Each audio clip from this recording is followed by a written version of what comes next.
आज हम बात करने वाले हैं ड्रिफ्ट वेलोसिटी पे। ये टॉपिक जो है ये थोड़ा कॉम्प्लिकेटेड टॉपिक है, इसीलिए मैं इस वीडियो को थोड़ा स्लो ले जाऊंगा। तो ये जो ड्रिफ्ट वेलोसिटी है, ये ड्रिफ्ट वेलोसिटी एक बहुत ही इंपॉर्टेंट टॉपिक है from the point of view of current electricity, क्योंकि ये आपको एक तरह का इक्वेशन देता है जिस इक्वेशन से आप ये सेंस बना सकते हैं कि करंट एग्जैक्टली है क्या, और साथ ही साथ ये जो रेजिस्टेंस होता है, रेजिस्टिविटी होता है, उसके लिए इक्वेशन क्या बनेगा और उसका मतलब क्या निकल के आएगा। इन सारे पॉइंट ऑफ व्यू से अगर देखा जाए तो ये एक बहुत ही इंपॉर्टेंट टॉपिक है, लेकिन ये कॉम्प्लिकेटेड टॉपिक है। देखिए, करंट को जो कंट्रीब्यूट करता है, एक कंडक्टर की अगर बात करें तो ये एक कंडक्टर है, करंट को जो कंट्रीब्यूट करता है उसके पीछे जो काम करता है वो होता है फ्री इलेक्ट्रॉन। एक कंडक्टर में क्या होता है, बहुत सारे एटम्स होंगे या फिर मॉलिक्यूल्स होंगे, वी डोंट केयर, तो चलिए एटम मान के चलते हैं, बहुत सारे एटम्स होंगे और उन्हीं के बीचों बीच फ्री इलेक्ट्रॉन्स होंगे। तो यहाँ पर मान ले बहुत सारे फ्री इलेक्ट्रॉन्स हैं, तो मैं बहुत ज़्यादा नहीं, कुछ ही फ्री इलेक्ट्रॉन्स को ड्रॉ कर रहा हूँ। कुछ फ्री इलेक्ट्रॉन्स है। अब इसे हम एक्सटर्नल बैटरी से जोड़ेंगे नहीं, अभी नहीं जोड़ेंगे, बाद में जोड़ेंगे। फिलहाल तो देख ले कि ये जो सारे फ्री इलेक्ट्रॉन्स हैं, क्या सारे फ्री इलेक्ट्रॉन्स ऐसे ही रेस्ट में हैं? नहीं, इस कंडक्टर में एक टेम्परेचर है, इसका अपना एक टेम्परेचर होगा, अपना टेम्परेचर होगा इन द सेंस, चलिए एग्जांपल के तौर पे मान लेते हैं, अगर ये 27 डिग्री सेल्सियस में भी हुआ तो केल्विन स्केल में देखें तो ये लगभग 300 केल्विन होता है, जो कि एक काफ़ी ज़्यादा टेम्परेचर माना जाता है। तो इस टेम्परेचर में इसके पास कुछ काइनेटिक एनर्जी होगा, इसके जो भी पार्टिकल्स हैं, चाहे वो एटम्स हो या फिर यहाँ पर जो फ्री इलेक्ट्रॉन्स हो, उनके पास एनर्जी रहेगा। अब इस एनर्जी के कारण जो एटम्स हैं, ये एटम्स वाइब्रेट करते हैं, कुछ इस तरह से एटम्स वाइब्रेट करते हैं अपने मेन पोजीशन पे, और जो फ्री इलेक्ट्रॉन्स है ये रैंडमली इधर उधर मूव करने लगता है। इसके पास रैंडम वेलोसिटी रहता है, कोई सर्टेन डायरेक्शन नहीं होता है वेलोसिटी का, रैंडम डायरेक्शन में ये मूव करता है। और ये जो मूव करता है, मूव करते हुए ये किसी एक समय में जाके ये जो इलेक्ट्रॉन्स है ये कोलाइड कर जाता है किसी एटम के साथ, और वो एटम उसे अब्जॉर्ब कर लेता है। फिगर में देखें तो मान ले ये एक फ्री इलेक्ट्रॉन है जो कि ऐसे मूव कर रहा था, और मूव करते हुए यहाँ पर एक एटम के साथ जाके टकराया और इस एटम ने इसे अब्जॉर्ब कर लिया। तो यहाँ से जहाँ से ये मूव करना शुरू करता है, ये जो स्टार्टिंग पॉइंट है इसका, स्टार्टिंग पॉइंट से ये जो इसे अब्जॉर्ब कर लेगा, ये एंड पॉइंट जो है, एंडिंग पॉइंट, यहाँ तक के टाइम को कहा जाता है रिलैक्सेशन टाइम। यहाँ मैं इसे लिख देता हूँ, ये इंपॉर्टेंट है क्योंकि इसे हम यूज़ करेंगे आगे। इसे रिलैक्सेशन टाइम कहा जाता है। इस फ्री इलेक्ट्रॉन के लिए रिलैक्सेशन टाइम होगा जहाँ से ये मूव करना शुरू करता है, वहाँ से लेके जब तक इसे कोई ना कोई एक एटम इसे अब्जॉर्ब कर ले, तो इस टाइम को हम कहते हैं रिलैक्सेशन टाइम। अब क्या होता है, ये जो फ्री इलेक्ट्रॉन है ये तो अब्जॉर्ब्ड हो गया। अब क्या होगा, क्या फ्री इलेक्ट्रॉन समय के साथ साथ कम होते जाएगा? जो भी फ्री इलेक्ट्रॉन्स है, फॉर एग्जांपल ये, इसे किसी ने अब्जॉर्ब कर लिया, फिर ये फ्री इलेक्ट्रॉन इसे भी कोई ना कोई अब्जॉर्ब कर लेगा, फिर ये फ्री इलेक्ट्रॉन इसे भी कोई अब्जॉर्ब कर लेगा, तो ऐसा चलते रहे तो सारे फ्री इलेक्ट्रॉन्स तो ख़त्म हो जाएंगे। लेकिन ऐसा नहीं होता है, जैसे ये अब्जॉर्ब कर लेता है तो वैसे ही यहाँ पर देखिए, यहाँ जो फ्री इलेक्ट्रॉन था जिसे कि इसने अब्जॉर्ब कर लिया, तो इस रीजन में इसके सराउंडिंग्स और भी बहुत सारे एटम्स होंगे। तो यहाँ पर इलेक्ट्रॉन का जो नंबर है जो कि कम था, इसने इसे अब्जॉर्ब कर लिया, तो यहाँ पर जो नेगेटिव इन्फ्लुएंस है वो जो कम था अब बढ़ चुका है। तो अब थोड़ा भी एनर्जी अगर बाहर से आता है, कोई थर्मल एनर्जी आता है, मान ले कोई फोटॉन यहाँ पर इंसिडेंट करता है, तो इस एनर्जी को अब्जॉर्ब करके यही जो इलेक्ट्रॉन है जो कि अब्जॉर्ब हो चुका था, या फिर कोई दूसरा इलेक्ट्रॉन, ये मायने नहीं रखता है, यहाँ पर और भी वैलेंस सेल में और भी इलेक्ट्रॉन्स होंगे, तो कोई भी एक इलेक्ट्रॉन इस एनर्जी को, इस थर्मल एनर्जी को आप कह सकते हैं, इस फोटॉन को अब्जॉर्ब करके यहाँ से बाहर निकल जाएगा। तो ये प्रोसेस चलता रहता है, कोई फ्री इलेक्ट्रॉन अब्जॉर्ब हो जाता है तो कोई वैलेंस इलेक्ट्रॉन वहाँ से बाहर निकल जाता है, तो प्रोसेस कंटिन्यूअसली चलते रहता है।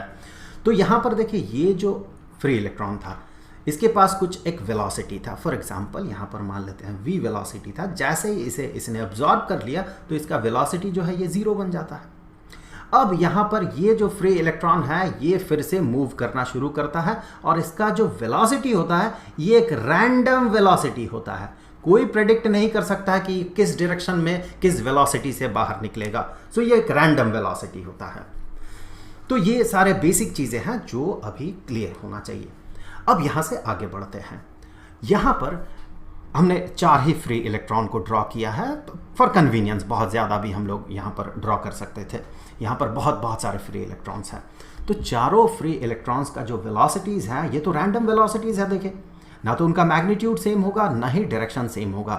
तो यहाँ पर जो वेलोसिटीज़ हैं इन्हें नाम दे देते हैं। सो इनिशियली ये u1 और u2, इसी तरह से u3 और u4 वेलोसिटी से मूव कर रहा है।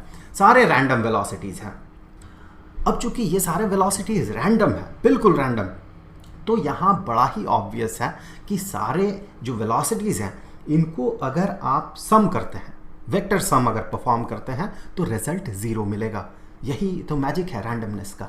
सो रैंडम वेलोसिटी इधर उधर चारों तरफ एक डायरेक्शन में, इधर उधर के डायरेक्शन में रैंडम मैग्नीट्यूड से अगर मूव करे तो फाइनली आपको वहाँ 0 मिलने वाला है।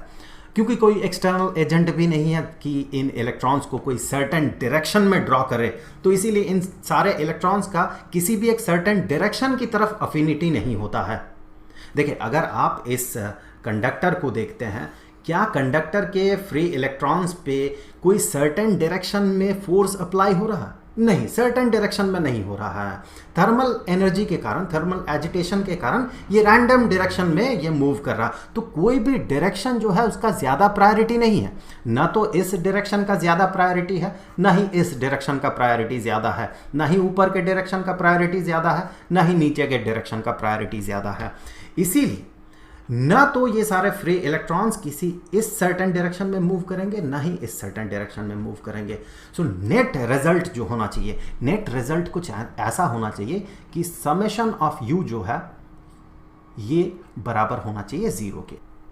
इसी को अगर थोड़ा आसान शब्दों में लिखें तो हम कहेंगे ये होगा u1 plus u2 as vector मुझे लिखना चाहिए, क्योंकि एज स्केलर ये सम 0 नहीं होगा, क्योंकि सारे नॉन ज़ीरो वैल्यूज होंगे, मैग्नीट्यूड तो नॉन ज़ीरो है। सो एज वेक्टर अगर इनको जोड़ेंगे तो आप पाएंगे ये जो रिजल्ट होगा ये 0 होगा। सो ये कब दिख रहा हमें? थर्मल एजिटेशन के कारण ऐसा हो रहा है। यहीं पर अगर मान ले ये थर्मल एजिटेशन तो रहेगा ही, एग्जिस्ट करेगा ही, इसी के साथ साथ अगर हम इसी कंडक्टर को अब जोड़ देते हैं एक्सटर्नल एजेंट के साथ, मतलब कि एक बैटरी के साथ हम जोड़ देते हैं। सो एक बैटरी के साथ हमने जोड़ दिया, तो जैसे ही हम बैटरी के साथ इसे जोड़ देंगे तो यहाँ पर होगा क्या? देखिए, ये बनाएगा इलेक्ट्रिक फील्ड। तो यहाँ पर इलेक्ट्रिक फील्ड कुछ इस डायरेक्शन में बनेगा।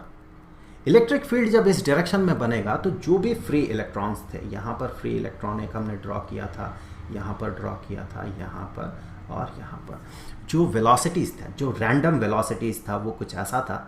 ये u1 था कुछ ऐसा, आप पिछला वाला फिगर देख ले, ये u2 था और ये u3 था और ये u4 था। तो एक सर्टेन पॉइंट ऑफ टाइम में अगर हम देखते हैं तो इस इलेक्ट्रॉन को यहाँ पर पहुँचना चाहिए था, फ्री इलेक्ट्रॉन को, इसे जो था पहुँचना था यहाँ पर, इसे पहुँचना चाहिए था, इस वाले को पहुँचना चाहिए था यहाँ पर, इस वाले को पहुँचना चाहिए था यहाँ पर। लेकिन हमने यहाँ पर एक इलेक्ट्रिक फील्ड प्रोवाइड किया। किस डायरेक्शन में? इलेक्ट्रिक फील्ड हमने इस डायरेक्शन में प्रोवाइड किया। इसके कारण ये सारे इलेक्ट्रॉन्स जो है, इन इलेक्ट्रॉन्स पे इस डायरेक्शन में एक फोर्स अप्लाई होगा। रैंडम वेलोसिटी तो एग्जिस्ट कर ही रहा, साथ ही साथ यहाँ पर एक फोर्स भी अप्लाई होगा। तो फोर्स जो अप्लाई होगा, इस फोर्स के कारण देखिए ये इलेक्ट्रॉन यहाँ ना पहुँच के थोड़ा इधर शिफ्ट होके पहुँचेगा, क्योंकि फोर्स लग रहा है इसे इस डायरेक्शन पे। उसी तरह से ये जो इलेक्ट्रॉन है यहाँ ना पहुँच के उसी पॉइंट ऑफ टाइम में कुछ यहाँ पहुँचेगा। ये इलेक्ट्रॉन जो है यहाँ ना पहुँच के, ये वाला जो यहाँ पहुँचा था वहाँ ना पहुँच के अब थोड़ा शिफ्ट करके पहुँचेगा। ये इलेक्ट्रॉन यहाँ ना पहुँच के अब यहाँ पर पहुँचेगा। तो देखिए, सारे इलेक्ट्रॉन्स, अब भी जो वेलोसिटी है ये रैंडम है। अब भी अगर आप देखिए वेलोसिटीज़ आपको रैंडम जैसा ही दिखेगा, लेकिन एक अफिनिटी रहेगा इलेक्ट्रॉन्स का किस डायरेक्शन में?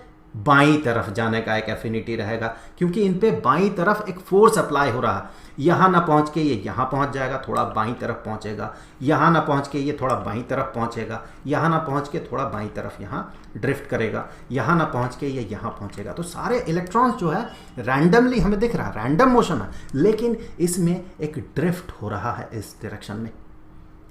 ये जो ड्रिफ्ट है, जिस वेलोसिटी से ये ड्रिफ्ट करता है, उसी वेलोसिटी को हम ड्रिफ्ट वेलोसिटी कहते हैं। चूंकि ये वेलोसिटी है तो ये एक वेक्टर क्वांटिटी है और इसे डिनोट करते हैं हम वी से। तो मैं पहले यहाँ पर आपको इक्वेशन बता देता हूँ कि किस वेलोसिटी से ये ड्रिफ्ट करता है और आगे चल के हम इस इक्वेशन को डिराइव करेंगे। तो ड्रिफ्ट वेलोसिटी का जो इक्वेशन होता है वो कुछ ऐसा होता है, ये होता है नेगेटिव ई एलिमेंट्री चार्ज है, negative E into capital E, जो इलेक्ट्रिक फील्ड यहाँ एग्जिस्ट कर रहा है वो कैपिटल ई है, divided by twice of m is mass of this free electron into tau. यहाँ पर टाउ जो है ये रिलैक्सेशन टाइम है। तो यहाँ पर देखें नेगेटिव साइन जो अपीयर कर रहा, क्यों कर रहा? क्योंकि वेलोसिटी जो होगा इलेक्ट्रॉन्स का, ऑब्वियस सी बात है, इलेक्ट्रॉन इस डायरेक्शन में ड्रिफ्टेड होगा तो ड्रिफ्ट वेलोसिटी इस डायरेक्शन में होगा, वो इलेक्ट्रिक फील्ड के अपोजिट डायरेक्शन में होगा। ऑब्वियस ही बात है, इलेक्ट्रॉन्स जो है नेगेटिवली चार्ज बॉडी है तो उसका जो ड्रिफ्ट होगा वो इलेक्ट्रिक फील्ड के अपोजिट डायरेक्शन में होगा। अब हमें क्या करना होगा? इसे डिराइव करना होगा। इसे डिराइव करने के लिए देखें हम क्या करेंगे। हमारे पास जो एक इक्वेशन है वो ये है, हमें यहाँ तक पहुँचना है तो इसके लिए बहुत सारे और भी टर्म्स आने वाले हैं। जैसे कि एक कॉमन सा यहाँ पर एक कॉन्सेप्ट मैं बता देता हूँ जो कि हमारे दिमाग में आता है, आना भी चाहिए नॉर्मली, कि इलेक्ट्रॉन्स जो है, इलेक्ट्रॉन्स जो फ्री इलेक्ट्रॉन्स हैं, बहुत सारे फ्री इलेक्ट्रॉन्स हैं, अगर यहाँ पर इलेक्ट्रिक फील्ड एग्जिस्ट कर रहा है, यहाँ कोई भी अगर इलेक्ट्रिक फील्ड एग्जिस्ट कर रहा है तो इन इलेक्ट्रॉन्स पे एक फोर्स अप्लाई होगा इस डायरेक्शन में। तो इन फोर्सेस के कारण जो भी फोर्स अप्लाई होगा सारे इलेक्ट्रॉन्स में, मान ले F फोर्स अप्लाई हो रहा, तो इस फोर्स के कारण इस पे तो एक एक्सीलरेशन क्रिएट होना चाहिए। तो अगर ये एक्सीलरेशन यहाँ पर क्रिएट होगा तो ये वेलोसिटी का कॉन्सेप्ट कहाँ से आ रहा? हमें तो यहाँ पर ड्रिफ्ट एक्सीलरेशन कहना चाहिए, क्योंकि सारे के सारे इलेक्ट्रॉन्स जो है वो एक्सीलरेटेड होने चाहिए। तो ये तो कांस्टेंट वेलोसिटी से मूव नहीं करना चाहिए, कांस्टेंट एक्सीलरेशन से मूव करना चाहिए। तो यहाँ पर देखें होता क्या है, जैसे कि हमने बात किया था यहाँ कलिजन का, इलेक्ट्रॉन जो है कहीं से शुरू होता है फ्री इलेक्ट्रॉन और कहीं पर एक एटम में जाके वो अब्जॉर्ब्ड हो जाता है, फिर एक नया इलेक्ट्रॉन वहाँ से शुरू होता है या किसी और जगह से शुरू होता है। ये सारे बहुत रैंडम चीज़ें हैं, इन्हें प्रेडिक्ट करना ये ऑलमोस्ट इम्पॉसिबल है। ये क्वांटम मैकेनिक्स भी हमें यही बताता है कि इन सारे चीज़ों को हम एग्जैक्टली कहाँ से इलेक्ट्रॉन इजेक्ट करेगा और एग्जैक्टली कब जाके इलेक्ट्रॉन अब्जॉर्ब हो जाएगा ये बताना इम्पॉसिबल है। लेकिन अगर बड़ा सा सैंपल हुआ तो वहाँ पर हम उसका जो एवरेज है उसे प्रेडिक्ट कर सकते हैं, प्रोबेबिलिटी जो है वो प्रेडिक्ट कर सकते हैं। तो चलिए इन सब चीज़ों पे अभी बात नहीं करेंगे, फिलहाल तो मुद्दा ये है कि एक्सीलरेशन की जगह हम वेलोसिटी क्यों यूज़ करते हैं। उसके लिए देखें, मान ले कि एक रोड है, कुछ ऐसा, आपके पास एक कार है, आप कार ड्राइव करके चल रहे हैं, हम ऊपर से देख रहे हैं, तो ये आपका कार है, आप ड्राइव कर रहे हैं। अगर यहाँ पर कोई भी रुकावट ना हो, कहीं भी आपको रुकना नहीं है, तो होगा क्या? आप एक्सीलरेटर दबाएंगे और आपका कार जो है ये एक्सीलरेटेड हो जाएगा। तो ये जो आपका कार है ये एक्सीलरेटेड होगा इस तरह से और ऐसे आगे बढ़ेगा। तो कार के मोशन में अब जो इम्पॉर्टेंट क्वांटिटी होगा, आप सीधे यहाँ से आगे बढ़ते हुए यहाँ तक पहुँच गए एक सर्टेन एक्सीलरेशन के साथ। मान लेते हैं जो डिस्टेंस है यहाँ से यहाँ तक 1000 मीटर है, 1 किलोमीटर है, यहाँ से लेके यहाँ तक 1000 मीटर है। लेकिन सिनेरियो अगर थोड़ा बदल जाए, कैसा सिनेरियो? अब मान ले कि हर 10 मीटर में आपको रुकना है, हर 10 मीटर में मान लेते हैं कि सिग्नल है और हर बार आपको रेड सिग्नल मिल रहा है, तो आप यहाँ भी रुकेंगे, यहाँ भी रुकेंगे, हर 10 मीटर में आपको रुकना है। इस तरह से आप अगर 1 किलोमीटर तक चले तो क्या एक्सीलरेशन यहाँ मायने रखेगा या फिर आपके लिए एक टर्म यहाँ पर बनेगा जो कि होगा वेलोसिटी का, एवरेज वेलोसिटी का। तो आप मान ले यहाँ से चलना शुरू करते हैं, तो आप चलना शुरू करते हैं, आप एक्सीलरेट करते हैं, यहाँ से एक्सीलरेट करते हैं और यहाँ आके रुकते हैं। फिर आप एक्सीलरेट करते हैं, यहाँ आके रुकते हैं, फिर एक्सीलरेट करते हैं, यहाँ आके रुकते हैं, फिर यहाँ आके रुकते हैं। एक्सीलरेशन है, कुछ एक पीरियड के लिए आप एक्सीलरेट कर रहे हैं, फिर आपको रुकना पड़ रहा है, फिर आप एक्सीलरेट कर रहे हैं, आपको रुकना पड़ रहा है।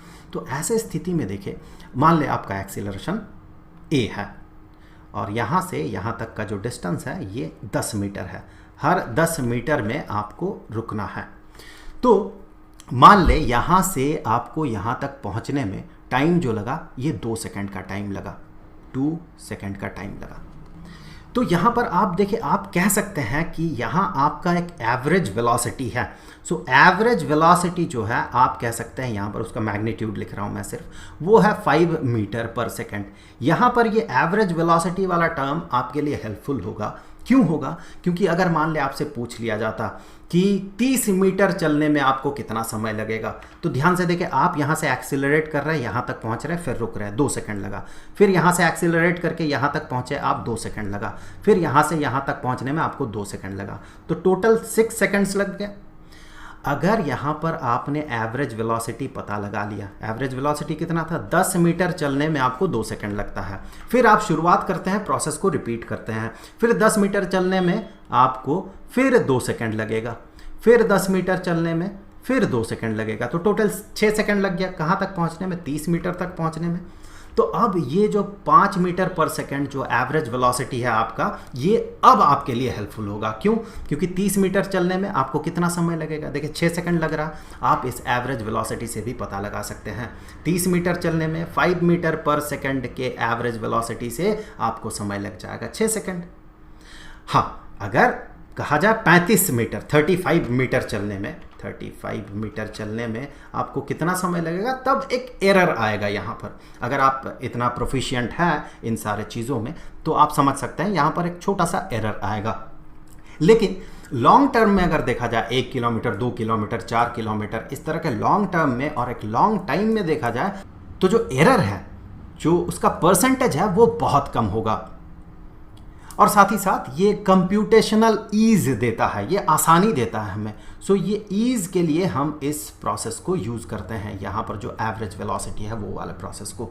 तो जैसे कि हमने बात किया और जितना हमें समझ में आया अभी, उसके हिसाब से हम कह सकते हैं ऐसा स्थिति अगर हो कि ऑब्जेक्ट जो है एक्सीलरेटेड हो रहा, रुक रहा, फिर एक्सीलरेटेड हो रहा, रुक रहा, फिर एक्सीलरेटेड हो रहा, रुक रहा, तो इस प्रोसेस में एक्सीलरेशन कितना है उससे ज़्यादा इंपॉर्टेंट होता है उसका एवरेज वेलोसिटी कितना है, क्योंकि उससे हम सारी चीज़ें कंप्यूट कर सकते हैं। यहाँ जो है देखिए, सारे फ्री इलेक्ट्रॉन्स जो है, ऐसा नहीं कि एक बहुत ही लंबे समय के लिए एक्सीलरेटेड होगा, यहाँ से वो चलना शुरू करेगा और बिल्कुल इस एंड तक पहुँच जाएगा, ऐसा तो नहीं है। ये बहुत बार रुकेगा, बहुत बार इस फ्री इलेक्ट्रॉन को ये एटम्स जो है वो अब्जॉर्ब कर लेगा, फिर नया फ्री इलेक्ट्रॉन यहाँ से बाहर निकलेगा, फिर उसे यहाँ पर कोई अब्जॉर्ब कर लेगा, फिर यहाँ से कोई बाहर निकलेगा, कुछ दूर चलेगा, फिर उसे अब्जॉर्ब कर लेगा। तो अभी आपको समझ में आ रहा होगा कि यहाँ पर जो है ड्रिफ्ट वेलोसिटी का कॉन्सेप्ट क्यों आता है, एक्सीलरेशन का कॉन्सेप्ट क्यों नहीं आता है। तो आप अगर यहाँ कंप्यूट करें तो आपको मिलेगा इलेक्ट्रॉन्स के पास एक एवरेज वेलोसिटी होता है, उसी एवरेज वेलोसिटी को हम कहते हैं ड्रिफ्ट वेलोसिटी। चलिए, जितना कॉन्सेप्ट हमने अभी एक्वायर किया है उस कॉन्सेप्ट से ड्रिफ्ट वेलोसिटी का जो इक्वेशन है इसे डिराइव कर लेते हैं।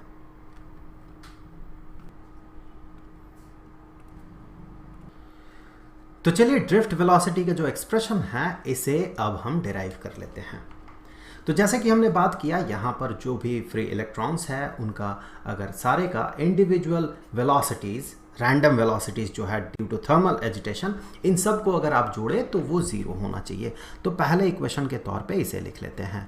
तो u1 u2 इस तरह से जितने भी वेलोसिटीज़ हैं सबको अप टू un सबको अगर आप जोड़ दें तो ये हो जाएगा 0।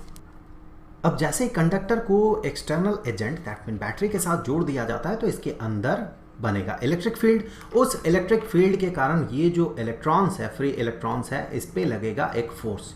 तो इस फोर्स का जो मैग्नीट्यूड होगा इसे सबसे पहले पता कर लेते हैं।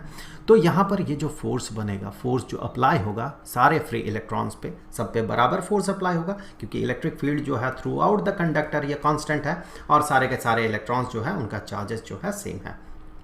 तो यहाँ पर जो फोर्स अप्लाई होगा ये होगा चार्ज जो भी इलेक्ट्रॉन का चार्ज है, चार्ज इनटू इलेक्ट्रिक फील्ड, ये तो हमें पता है।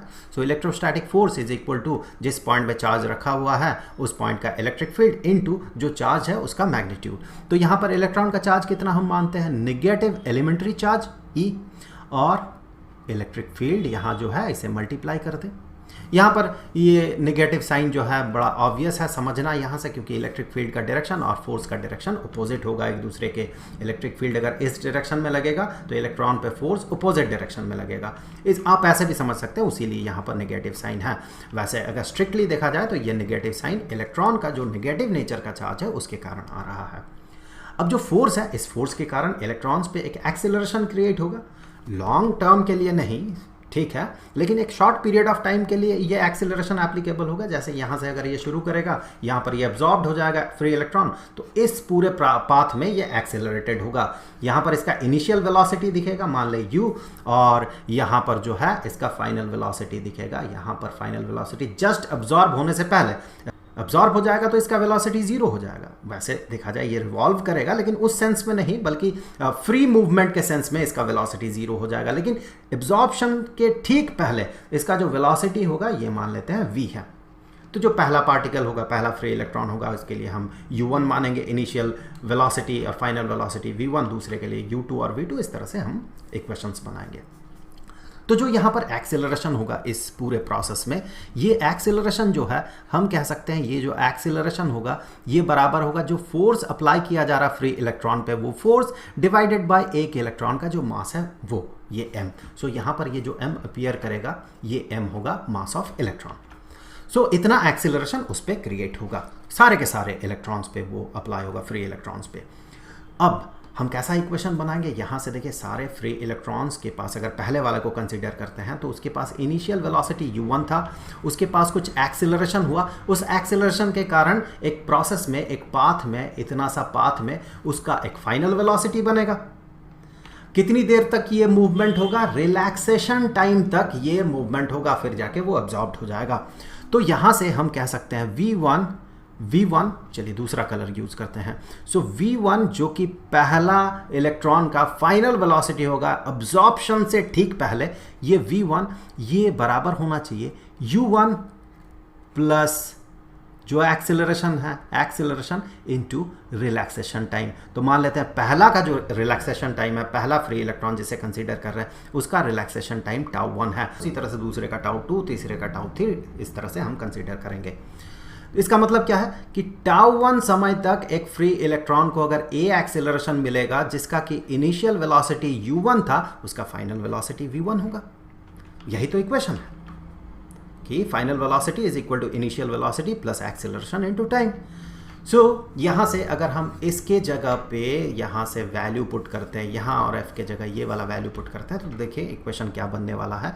सो यहाँ से आगे हम कहेंगे फाइनल वेलोसिटी जब अब्जॉर्ब हुआ उससे ठीक पहले का जो फ्री इलेक्ट्रॉन का फाइनल वेलोसिटी होगा, पहला वाला फ्री इलेक्ट्रॉन, वो बराबर होगा उसका इनिशियल वेलोसिटी जो था, जो कि थर्मल एजिटेशन के कारण उसके पास था, प्लस एक्सेलरेशन। एक्सेलरेशन के लिए ये वाला वैल्यू पुट करें, इसके लिए जो f है उसका वैल्यू यहाँ से अगर सब्सटीट्यूट करते हैं तो आप ये पाएंगे ये होगा negative E, capital E divided by m।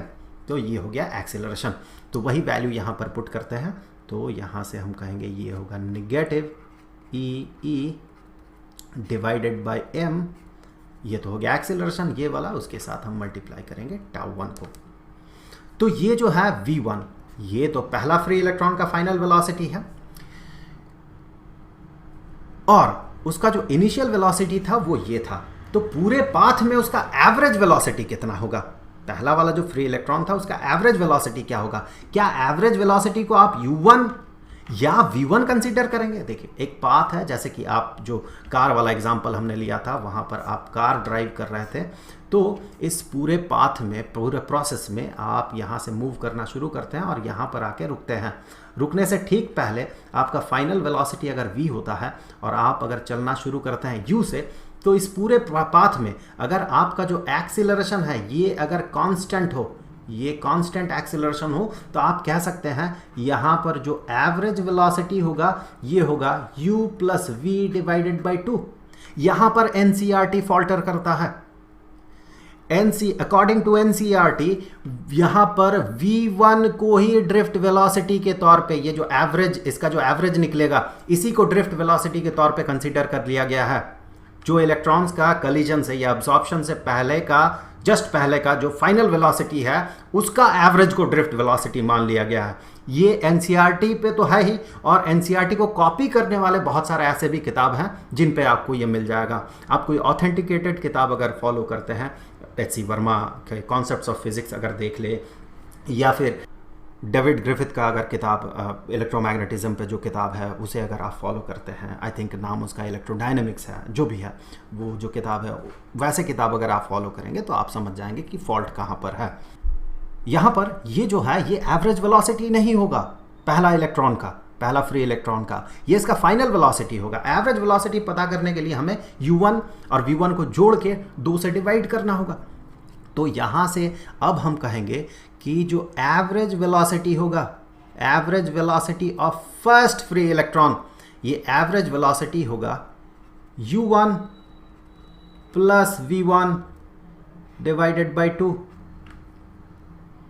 तो ऐसे आपको सिर्फ पहले वाले फ्री इलेक्ट्रॉन का ही एवरेज वेलोसिटी नहीं बल्कि सारे के सारे फ्री इलेक्ट्रॉन का एवरेज वेलोसिटी दिखेगा। तो इसी तरह से हम ऐसे ही और भी जो इलेक्ट्रॉन्स है, फ्री इलेक्ट्रॉन्स है, जैसे कि मान ले दूसरा वाला जो फ्री इलेक्ट्रॉन है इसका भी एवरेज वेलोसिटी मिलेगा। कुछ ऐसे ही इक्वेशन बनेगा, यहाँ पर उसका जो इनिशियल वेलोसिटी था प्लस उसका जो फाइनल वेलोसिटी बनेगा डिवाइडेड बाय 2। इस तरह से आपको सारे इलेक्ट्रॉन्स, फ्री इलेक्ट्रॉन्स के लिए ऐसा इक्वेशन मिलेगा। तो हम यहाँ से कह सकते हैं जनरल टर्म के तौर पे कि v average of nth electron is equal to un plus vn divided by 2। तो ऐसे ही जितने भी फ्री इलेक्ट्रॉन्स हैं सबके अगर एवरेज वेलोसिटी का एवरेज कंसीडर किया जाए तो वही तो होगा ड्रिफ्ट वेलोसिटी। पहला इलेक्ट्रॉन उसका जो एवरेज वेलोसिटी है, दूसरा इलेक्ट्रॉन उसका जो एवरेज वेलोसिटी है, तीसरा इलेक्ट्रॉन उसका जो एवरेज वेलोसिटी है, चौथा, पांचवा, छठा, इस तरह से जितने भी फ्री इलेक्ट्रॉन्स हैं सब का जो एवरेज वेलोसिटी है वो सारे एवरेज वेलोसिटी बराबर नहीं होंगे एक दूसरे के, लेकिन उन सब का जो एवरेज वेलोसिटी होगा वही होगा ड्रिफ्ट वेलोसिटी। उसी वेलोसिटी से सारे electrons on an average drift कर रहा होगा। तो अब हमें क्या करना होगा, इन सब का, इन जो भी एवरेज वेलोसिटीज है सबका एवरेज पता करना होगा। तो चलिए वो एवरेज पता कर लेते हैं। तो अब यहां से आगे हम कहेंगे जो ड्रिफ्ट वेलोसिटी होगा, जो ड्रिफ्ट वेलोसिटी है, drift velocity is average of all the average velocities. So यहां पर हम इसे ऐसे डिनोट कर सकते हैं v average 1 plus v average 2। इस तरह से जितने भी एवरेज वेलोसिटीज है up to v average n सबको जोड़े और इसे नंबर ऑफ फ्री इलेक्ट्रॉन से डिवाइड कर ले। देखिए यहाँ हम n कंसीडर कर रहे हैं, मतलब मान रहे हैं कि n फ्री इलेक्ट्रॉन्स है। सो n फ्री इलेक्ट्रॉन्स के लिए यहाँ पर n से इसे डिवाइड करते हैं। तो ये बन गया ड्रिफ्ट वेलोसिटी का एक्सप्रेशन। अब सारे वैल्यूज़ को अगर आप यहाँ पर पुट करते हैं तो देखिए पहला इसके लिए देखें आप ये पुट करेंगे, इसके लिए देखें आप ये पुट करेंगे, और यहाँ पर ये वाला वैल्यू यहाँ पर पुट करेंगे। ऐसे ही सारे वैल्यूज़ हम पुट करेंगे तो क्या मिलने वाला है। देखिए यहाँ पर थोड़ा ईज़ के लिए हम क्या करते हैं, यहाँ पर ये जो टर्म है थोड़ा सा इसे बदल के लिखते हैं। v1 के जगह अगर हम इस टर्म को लिखते हैं और फाइनली जाके a तो सबके लिए बराबर है ना, तो फाइनली जाके a का वैल्यू वहाँ पर सब्सटीट्यूट कर देंगे। तो इस हिसाब से एक बार मैं फिर से लिख लेता हूँ। यहाँ पर जो v एवरेज होगा 1, v एवरेज 1 जो होगा इसे हम कुछ ऐसे डिनोट कर सकते हैं। ये है u1 प्लस v1 के जगह ये वाला टर्म अगर लिखते हैं तो ये हो गया u1 प्लस a टाउ 1 और ये डिवाइडेड बाय 2। तो देखिए यहाँ से हम इसे ऐसे भी रिप्रेजेंट कर सकते हैं। ये होगा u1, देखिए 2 u1 जोड़े तो 2 u1 डिवाइडेड बाय 2, तो ये u1 बन गया plus a tau 1 divided by 2। इसी तरह से आपको जो nth इलेक्ट्रॉन होगा, फ्री इलेक्ट्रॉन, उसका जो एवरेज वेलोसिटी मिलेगा वो कुछ ऐसा होगा un plus a into tau n divided by 2। सो इस तरह से हम इन्हें रिप्रेजेंट कर सकते हैं। तो अब देखिए यहाँ पर ये क्या बनने वाला है, ये जो ड्रिफ्ट वेलोसिटी बनेगा, ये ड्रिफ्ट वेलोसिटी ये बराबर हो जाएगा, यहाँ पर इसके जगह पे आप ये वाला एक्सप्रेशन लिख सकते हैं। तो ये कुछ ऐसा बनेगा, u1 plus a τ1 divided by 2 plus u2 plus a τ2 divided by 2 plus इस तरह से सारे टर्म्स को जोड़ते जाएं, finally un plus a τn divided by 2 और होल डिवाइडेड बाय n।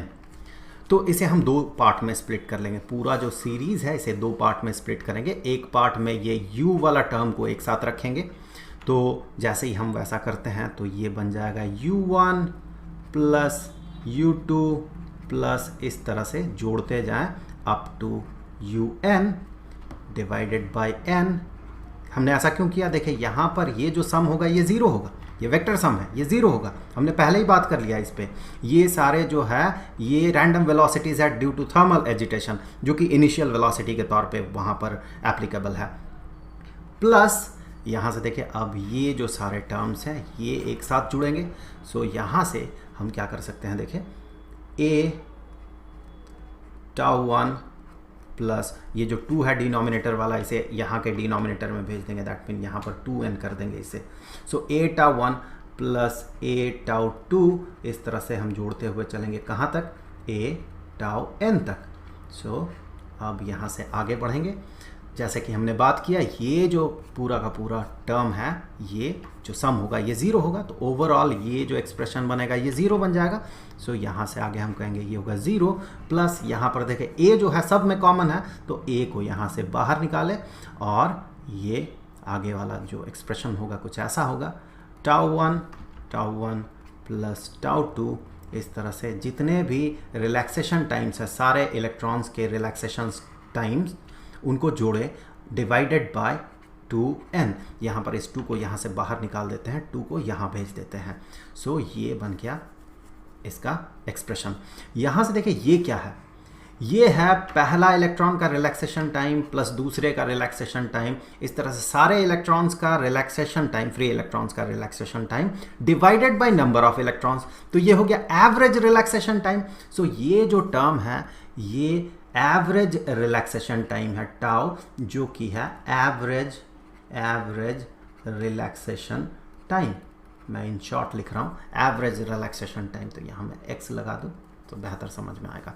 सो आगे बढ़ते हैं यहाँ से, तो ये क्या बन जाएगा, यहाँ से आगे देखिए ये बन गया एक्सेलरेशन जो सब में कॉमन होगा divided by 2 into average relaxation time tau. अब देखिए एक्सीलरेशन a का जो वैल्यू था यहाँ पर हम सब्सटीट्यूट करेंगे, a के जगह हम लिखेंगे इसे। तो जैसे ही हम इसे पुट करते हैं तो हमें क्या मिलेगा, देखिए यहाँ a के जगह हम कहेंगे a जो कि बराबर है negative e capital E divided by m।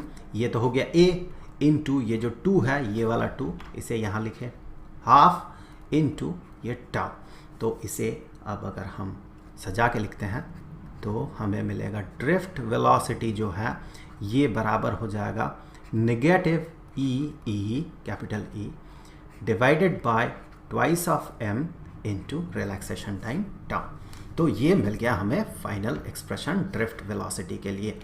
यहाँ पर मैं आपको बता दूं कि ये जो एक्सप्रेशन है ये किस हद तक सही है ये आपको कोई नहीं बता सकता है, लेकिन ये जो एक्सप्रेशन है इस एक्सप्रेशन को यूज़ करते हुए आगे जब हम करंट के लिए इक्वेशन बनाएंगे और फिर आगे रेजिस्टिविटी या रेजिस्टेंस के लिए इक्वेशन बनाएंगे, तो वो जो इक्वेशंस है, जो मैथमेटिकल इक्वेशंस है, वो जो मतलब आपको बताएगा वो आपका एक कॉन्सेप्ट बिल्ड करेगा। आप समझ पाएंगे कि किन किन टर्म्स पे, किन किन फैक्टर्स पे वो सारी चीज़ें जैसे कि रेजिस्टेंस हो गया, रेजिस्टिविटी हो गया या करंट, वो सारा डिपेंड करता है। तो ये बेनिफिट है इस एक्सप्रेशन का।